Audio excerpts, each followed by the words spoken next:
Hello friends, welcome back to this channel.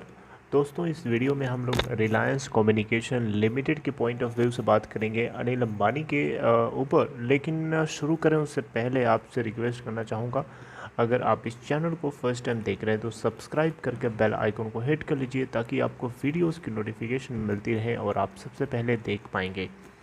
Demat account अगर आपको open कराना है तो डिस्क्रिप्शन बॉक्स में एक लिंक ड्रॉप किया गया है, उसे क्लिक करके आप चाहें तो अपस्टॉक में अकाउंट ओपन करा सकते हैं।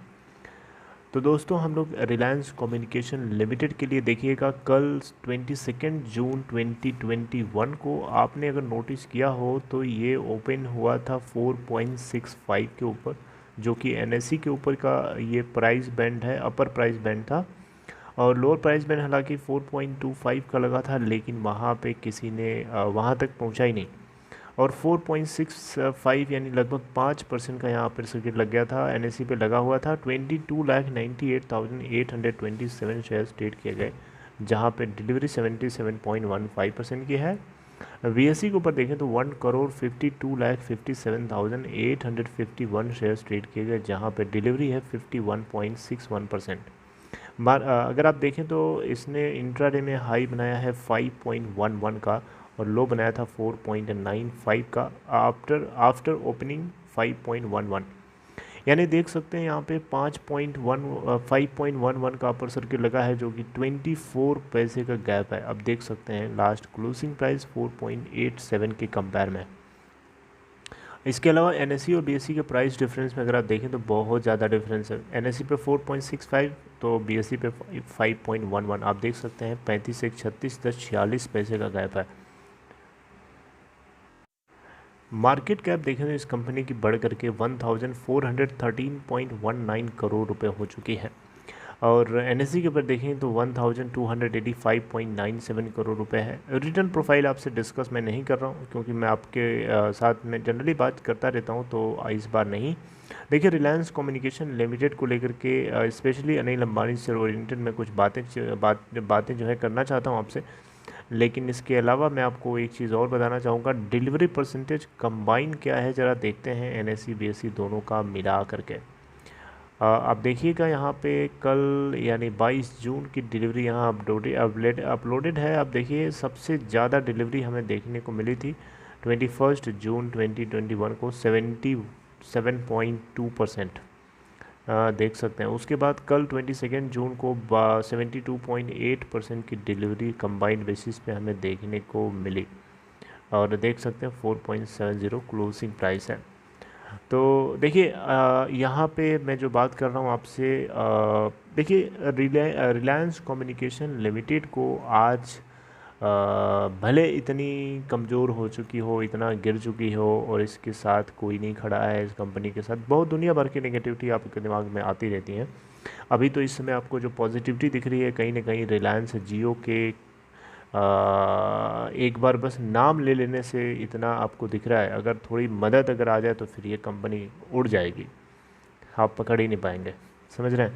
तो मेरा मतलब ये इंटेंशन बिल्कुल नहीं है कि आप इसके अंदर आंख बंद करके बाइंग करना शुरू कर दीजिए, ऐसा बिल्कुल ना सोचिएगा। देखिए, यहाँ पे जो मैं बात कर रहा हूँ रिलायंस कम्युनिकेशन लिमिटेड के अलावा और भी जितनी एडीएजी ग्रुप की कंपनीज़ हैं, इन सभी के अंदर अगर आप देखें तो पब्लिक शेयर होल्डिंग बहुत होती है। आपको मैं बताना चाहूँगा, ये ज़्यादा पब्लिक शेयर होल्डिंग होने का मतलब समझते हैं? मतलब ये है कि इन कंपनीज़ में पब्लिक इंटरेस्ट ज़्यादा है। पब्लिक इंटरेस्ट ज़्यादा है तो ये एक तरीके से इनडायरेक्टली सपोर्ट किसको जा रहा है, बताइए किसको जा रहा है? अनिल अंबानी को ही तो जा रहा है। आपको क्या ये ऐसा नहीं लगता? बिल्कुल ऐसा लगता होगा, अनिल अंबानी को ही तो सपोर्ट जा रहा है। तो एक तरीके से देखा जाए तो अनिल अंबानी के लिए रिटेल इन्वेस्टर्स बहुत ही ज़्यादा सपोर्टिव रहे हैं, और इस बार इनकी बारी है। हमेशा एक ही थोड़े चलता है, अब इनको भी तो कुछ करके दिखाना होगा, और हालांकि ये कर रहे हैं, ऐसा नहीं है कि नहीं कर रहे हैं।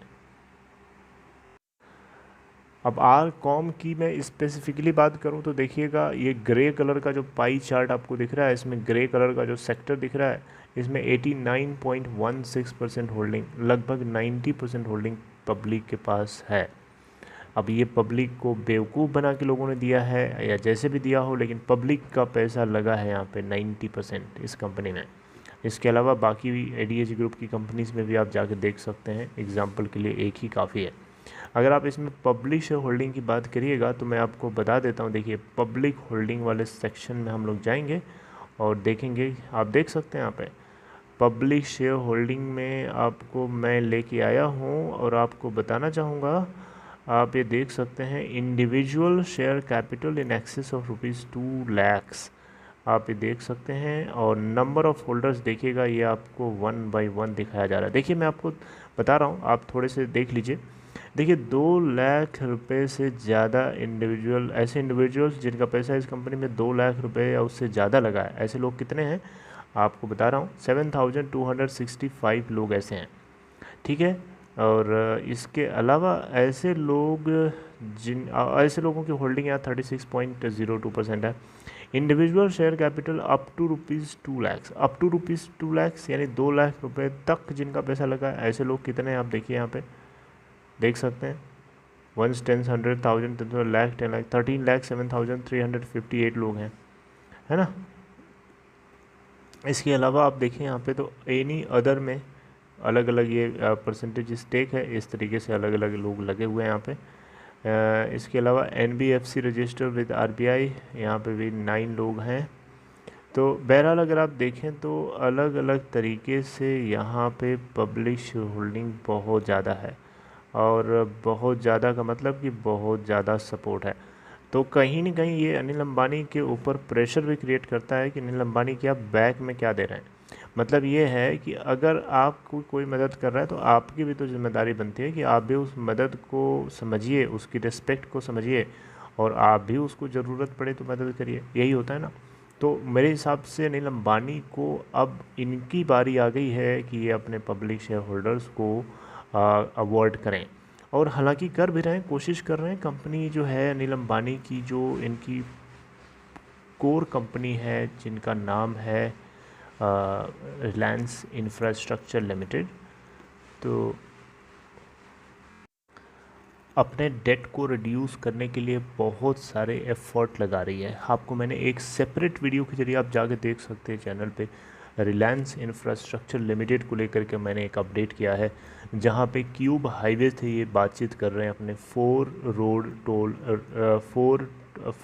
टोल रोड एसेट्स को मोनेटाइज कराने के लिए, ताकि 1430 करोड़ रुपए का ये और बंदोबस्त कर सकें, अरेंजमेंट कर सकें, ताकि ये अपने डेट को रिड्यूस कर सकें। तो एक तरीके से देखा जाए तो अनिल अंबानी कोशिश कर रहे हैं कि उनकी कंपनीज़ के डेट कम से कम हो, ताकि वो एटलीस्ट प्रॉफिटेबल हो सके और उनका पोर्टफोलियो अच्छा बन सके। पोर्टफोलियो तो उनका बहुत गंदा हो चुका है, ये बात आपको छुपाने ऐसा नहीं कि पता नहीं है, ये चीज़ आपको पता है, सबको पता है, लेकिन वो उस चीज़ को कवर अप करने की कोशिश कर रहे हैं, जो कि बहुत अच्छी बात है। Are you getting? तो एक तरीके से देखा जाए तो कहीं ना कहीं उनके थ्रू ये जो एफ़र्ट किया जा रहा है बैक ऑन ट्रैक पे आने के लिए, ये कहीं ना कहीं पब्लिशर होल्डर्स को एक कह सकते हैं कि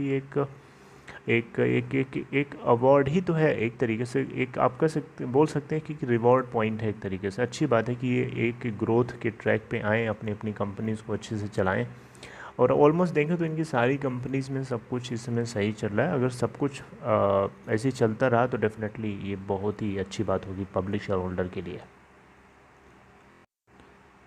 तो आरकॉम को लेकर के हालांकि अगर आप देखें तो रिलायंस कम्युनिकेशन के पास एंटरप्राइज़ का बिज़नेस अभी भी है, और इसको लेकर के अगर ये चाहें तो कहीं ना कहीं से जो है तैयारी कर सकते हैं। अथॉरिटीज़ से बात करें, देखिए एटलीस्ट भगौड़ों की तरफ भागने वालों में से तो नहीं है ना अनिल अंबानी, जैसे कि लोग देश छोड़ के भाग जाते हैं, है ना, लूट करके भाग जाते हैं देश को, ऐसा तो इन्होंने नहीं किया। हालांकि इनके पास नाम है, अगर ऐसा करते तो शायद नाम बदनाम होता, तो शायद कहीं ना कहीं इन्होंने इज्जत रखी अपने नाम की, और अपने नाम की इज्जत रखने के साथ साथ देश की भी इज्जत रखी, क्योंकि देश के अंदर से कोई भागता है तो देश की भी तो बेइज्जती होती है कि नहीं। तो इस तरीके से देखा जाए तो अनिल अंबानी जो है बैक ऑन ट्रैक अगर ऐसे होते रहते हैं, हो जाते हैं, तो बहुत अच्छी बात होगी। बाकी सिचुएशन चेंज होती है हर किसी की, आपको अच्छे से पता है, किसी की सिचुएशन एक जैसी नहीं होती। आज कोई कहीं है तो कहीं कोई और है, कल कहीं और हो सकता है, इसकी कोई गारंटी नहीं है, कोई नहीं जानता। Okay, so I hope you like this information regarding Anil Ambani with respect to Arcom, Reliance Communication Limited. And if you like this content, please give a big thumbs up and take care. See you next time.